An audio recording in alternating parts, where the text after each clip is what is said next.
ذرا तस्वुर करें, साल 2023 है और एक नामालूम मकाम पर दो वफाकी एजेंट्स कुछ ऐसा देखते हैं जिसने उनके होश उड़ा दिए।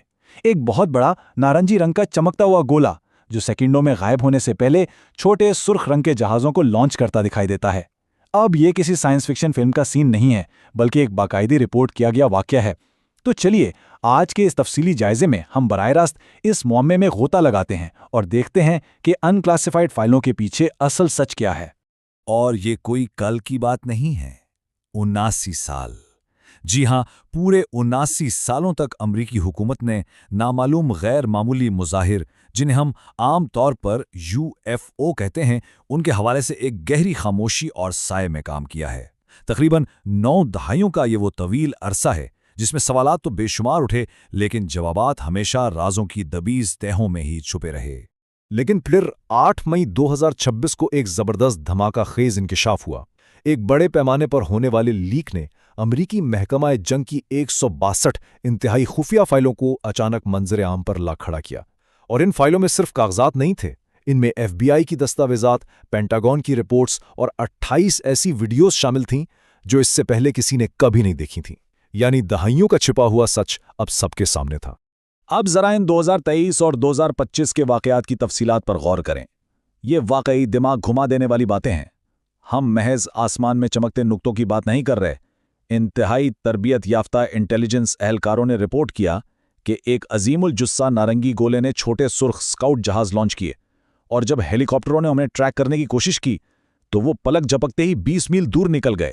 मतलब ये एक ऐसी फिजिक्स है जिसे कोई भी मालूम इंसानी टेक्नोलॉजी अंजाम नहीं दे सकती। और सबसे अहम बात, ये दावे आम लोगों के नहीं बल्कि इंटेलिजेंस एजेंटों के थे।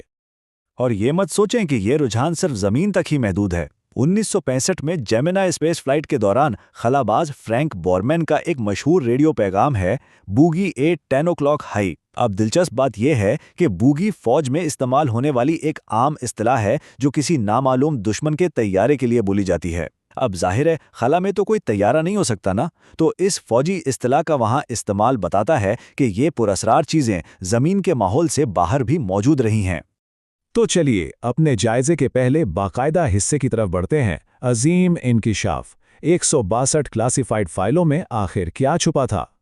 देखें, ये 162 फाइलें महज पुराने वाकयात की दास्तानें नहीं हैं। इनमें दर्ज रिकॉर्ड्स सरासर मंतिक और साइंस के बुनियादी उसूलों की धज्जियां उड़ा देते हैं। मिसाल के तौर पर यूनान के करीब ऐसी अशिया रिकॉर्ड की गईं जो 80 मील फी घंटा की रफ्तार से सफर करते हुए अचानक 90 डिग्री का मोड़ काट रही थीं।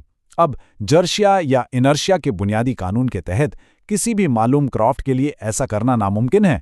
इसी तरह जापान के ऊपर एक फुटबॉल की शक्ल का जहाज देखा गया और चांद के मिशंस के दौरान पुरस्रार रोशनियों के चमकने की रिपोर्ट्स मिली।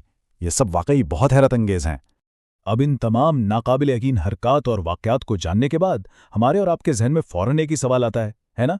क्या ये वाकई खलाई मखलूक है? क्या हम किसी दूसरी दुनिया की टेक्नोलॉजी का सामना कर रहे हैं? हल इसका असल जवाब तलाश करने के लिए हमें सनसनीखेजी से हटकर खालिस डेटा और हकाइक पर मबनी तफ्तीश करनी होगी। और यहीं से हम अपने दूसरे हिस्से में दाखिल होते हैं, ताकत और मकामात का नमूना यानी हॉटस्पॉट्स की नक्शाकशी। जब हम पिछले 70-80 सालों के इन वाकयात का जुग्राफियाई नक्शा बनाते हैं तो एक बहुत ही वाज़े और हैरानकुन पैटर्न उभर कर सामने आता है। ये UFO किसी भी बेतरतीब जगह पर जाहिर नहीं हो रहे। 1950 और 60 की दहाइयों को देखें तो ये सबसे ज़्यादा जर्मनी और सोवियत सरहद पर देखे गए, जो इस वक्त सरजंग की जासूसी के सबसे बड़े मराकज़ थे। और अगर आज की बात करें तो ये हॉटस्पॉट्स इराक, शाम और आबनाए हुर्मज़ में तब्दील हो चुके हैं, जहां इत्तेफाक से अमरीका के सबसे जदीद तरीन निगरानी के निज़ाम मौजूद हैं। यानी निज़ारे हमेशा वहां होते हैं जहां अमरीकी फ़ौज सबसे ज़्यादा एक्टिव होती है। इसका सीधा सा मतलब यह है कि इनका ताल्लुक किसी न किसी तरह मिलिट्री एसेट्स से है। अब तीसरे हिस्से की तरफ चलते हैं, दिफाई हिकमत अमली और धोखा। इस पर्दापोशी की असल कहानी का आगाज़। अगर हम हिस्ट्री पर एक नज़र डालें तो पर्दापोशी का ये पूरा खेल बड़ी आसानी से समझ आ जाता है। अमरीकी हुकूमत ने इन वाक़यात को हमेशा एक स्ट्रेटेजिक डिफेंसिव मैकेनिज़्म के तौर पर इस्तेमाल किया है।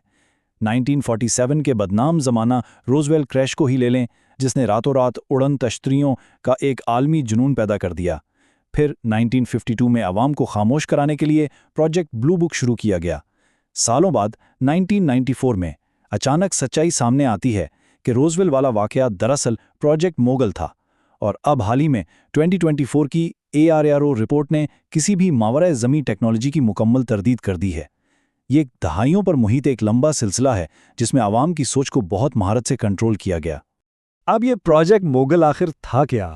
دراصل یہ سرد جنگ کے دوران ایک انتہائی خفیہ امریکی پروگرام تھا جس میں اونچائی پر اڑنے والے جاسوسی غبارے استعمال کیے جاتے تھے تاکہ سوویت یونین کے ایٹمی تجربات پر نظر رکھی جا سکے۔ تو جب 1947 میں ان میں سے ایک غبارہ روزویل میں گرا تو حکومت نے جان بوجھ کر اسے کور اپ کرنے کے لیے ایک خلائی مخلوق کے حادثے کا رنگ دے دیا۔ ذرا سوچیں، ایک فوجی جاسوسی پروگرام نے دنیا کی سب سے بڑی اور مشہور خرافات کو جنم دے دیا۔ اور یہاں سب سے اہم نکتہ یہ ہے کہ یہ ایک کمال کی حکمت عملی تھی، ایک زبردست ڈبل بلف۔ عوام کو اڑن تشتریوں اور خلائی مخلوق کی کہانیوں میں الجھانے دیا گیا، اور اس کا سب سے بڑا فائدہ یہ ہوا کہ فوج آرام سے کھلے عام اپنے جدید ترین جاسوسی طیاروں اور ڈرونز کی ٹیسٹنگ کر سکتی تھی۔ اگر کوئی انہیں دیکھ بھی لیتا تو وہ اسے UFO سمجھ کر نظر انداز کر دیتا۔ اس ہوشیار حکمت عملی نے سرد جنگ کے دوران قومی رازوں کو بہت خوبی سے محفوظ رکھا۔ جس سے ہم پہنچتے ہیں اپنے چوتھے اور آخری حصے پر، جدید حقیقت اور رپورٹس، یعنی خلائی مخلوق کے بجائے جغرافیائی سیاست کا کردار۔ اب اگر ہم سرد جنگ کے ان غباروں کی کہانی سے نکل کر آج کی جدید دنیا میں آئیں تو معاملہ اور بھی دلچسپ ہو جاتا ہے۔ ایک طرف ہمارے پاس وہ پرانی خرافات ہیں کہ ایلین مدر شپس اپنے چھوٹے اسکاؤٹ آربز لانچ کر رہے ہیں، لیکن ذرا جدید حقیقت پر غور کریں۔ آج چین جیسی اقوام کے پاس باقاعدہ ایسے مدر شپ ڈرونز موجود ہیں جو ایک ہی وقت میں 100 چھوٹے نگرانی کرنے والے یونٹس کو لانچ کر سکتے ہیں۔ تو جب ہم 2023 کے اس چمکتے ہوئے نارنجی گولے اور اسے نکلنے والے چھوٹے جہازوں کو آج کی جدید زمینی ٹیکنالوجی کے زاویے سے دیکھتے ہیں تو کہانی کا رخ ہی بدل جاتا ہے۔ اور بالکل اسی بات کی تصدیق پینٹاگون کے ARO آفس کی 2024 کی فائنڈنگز میں بھی کی گئی ہے۔ انہوں نے 1945 سے لے کر 2023 تک کے تمام دعووں کی تفتیش کی، اور نتیجہ کیا نکلا؟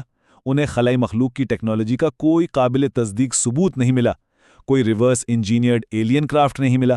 زیادہ تر نظارے تحقیق کے بعد محض جدید ڈرونز، موسمی غبارے یا سیٹلائٹس ہی ثابت ہوئے ہیں۔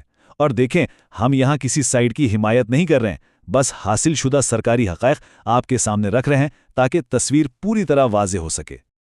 اچھا، آپ سوچ رہے ہوں گے کہ خلا میں ہونے والے ان عجیب و غریب واقعات کا کیا؟ ان کی بھی بڑی سیدھی اور منطقی تشریحات موجود ہیں۔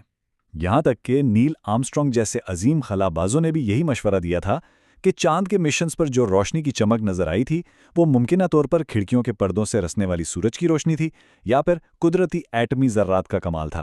مطلب سائنس فکشن لگنے والے واقعات کی بھی باقاعدہ قدرتی سائنسی وضاحتیں موجود ہیں۔ اور اس پوری صورتحال کا ایک اور بہت پریکٹیکل پہلو بھی ہے، سیاست۔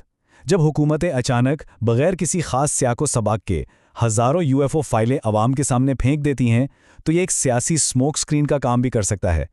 سازشی نظریات کو ہوا دے کر بہت آسانی سے عوام کی توجہ اصل مسائل، حکومتی ناکامیوں یا کسی سینسٹیو سکینڈل سے ہٹائی جا سکتی ہے۔ تو یہ میں سائنس کا نہیں، بین الاقوامی پالیٹکس کا بھی کھیل ہے۔ تو اس سارے تفصیلی جائزے کے بعد ایک بہت ہی اہم اور آخری سوال ہمارے سامنے کھڑا ہے۔ کیا یہ 162 فائلیں اور ان میں موجود یہ حیرت انگیز واقعات واقعی خلائی مخلوق کا حتمی ثبوت ہیں، یا کیا یہ محض ایک آخری کور سٹوری ہے جسے عالمی طاقتوں کی جدید ترین اور خفیہ فوجی ٹیکنالوجی کو چھپانے کے لیے بچھایا گیا ہے؟ شاید سچائی اوپر تاروں میں کہیں نہیں، بلکہ دنیا کی سپر پاورز کے انہی کلاسیفائڈ اور خفیہ ہینگرز کے اندر بند ہے۔ آپ کا اس بارے میں کیا خیال ہے؟